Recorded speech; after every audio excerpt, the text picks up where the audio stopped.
Bonjour. Alors, très rapidement, ici, on a là une paracha extraordinaire, qui est la paracha Toldot. Toutes les parachiotes sont extraordinaires. Et Toldot nous apprend tout de suite un point fondamental. Ce point est le suivant. Yitzhak a prié à Kadosh Baruch Hu parce que sa femme était stérile, ne pouvait pas avoir d'enfant. Et Rivka, son épouse, a prié également. Le terme pour dire que Yitzhak a prié est Vayater. Le terme pour dire qu'il a été exaucé, c'est Vayater aussi. Vayater lo. C'est lui qui a été exaucé. Donc prier, exaucer font partie du cycle que Akadosh Baruch Hu nous permet. Et chaque prière est entendue. Comment se fait-il? Ça, il s'agit ici des prières des tzadikim. Et on va essayer de comprendre pourquoi en expliquant le principe du fait que c'est lui qui a été exaucé et pas elle. Comment ça se fait? Rashi nous dit parce que la tfila d'un tzaddik, ben tzaddik, la prière d'un tzaddik, fils de tzaddik, est beaucoup plus puissante que la tfila d'un tzaddik, ben racha. Or, elle, son père, c'était Batuel, c'était un racha.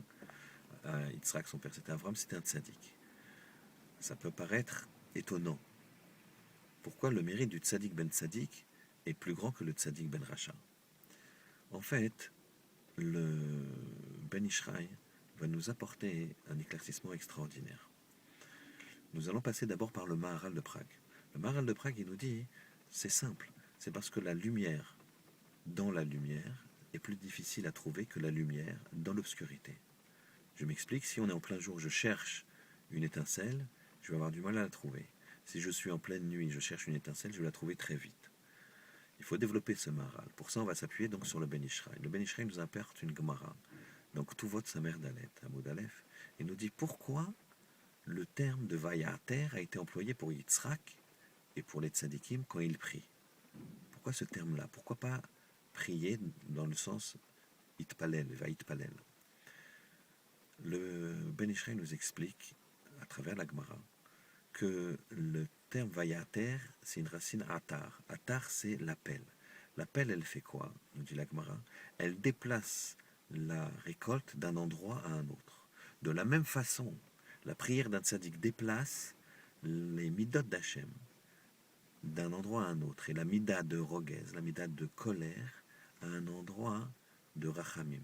Et donc on change l'attribut d'Hachem de colère, puisque quand il y a quelque chose de bloqué, c'est qu'Hachem il est entre guillemets en colère, Rogez. Et pour débloquer les choses, on passe à Rachum, la Rachmanot, Rachamim. Et ça c'est Vaetar. C'est l'appel qui fait changer, qui déplace un élément vers un autre élément. Et donc, quand on analyse, nous dit le Ben Ishraï, la valeur numérique du mot Rogez et du mot Rachem, on obtient les éléments suivants. Rachem, c'est 248, valeur 248. Rogez, c'est 216. Quand on fait 248 moins 216, on obtient 32. 32, c'est la valeur numérique de Lev. Lev, c'est le cœur. Et là, on comprend pourquoi la Tfila des Tzadikim, elle va être tellement puissante. Parce que c'est pas une fila simple, c'est une fila avec le cœur entièrement concentré.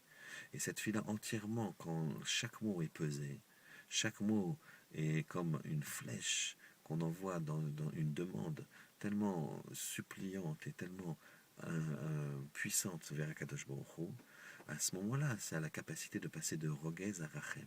Et regardez la puissance de la Torah. Rachem, c'est la miséricorde, et c'est aussi la matrice. Rachem, c'est la matrice, et qu'est-ce que va récupérer Rivka à travers la tfila de Yitzhak, qui fait passer de la colère, Rogez, à la Rachmanout, Rachem? Elle va récupérer une Rachem, une Rechem, une matrice. Et avec ça, elle pourra avoir un enfant. C'est extraordinaire. Et maintenant, en ce qui nous concerne, qu'est-ce que ça nous apporte? Nous aussi, on doit se concentrer dans la tfila. On doit se concentrer dans le monde de lumière où on essaye d'être, dans le monde de la Torah, de la Tchouva, dans le monde où on essaye d'évoluer. C'est pas si facile des fois de trouver la lumière. Alors il faut s'affiner. Il faut essayer de trouver cette lumière. Parce que cette lumière, c'est quoi? C'est une rachem, c'est une matrice. Et c'est ça qui nous permet d'évoluer. Il ne faut pas qu'on reste content du niveau où on fait Shabbat, Kashrut, etc. Bon, Hachem, c'est très très bien. Il faut aller plus loin. Il faut mettre ce rachem, cette matrice-là, dans notre vie et trouver la lumière dans le système de lumière dans lequel on est. Et comme ça, on pourrait se rapprocher d'Hachem et vivre une vie de Torah et Kedusha. Shabbat Shalom.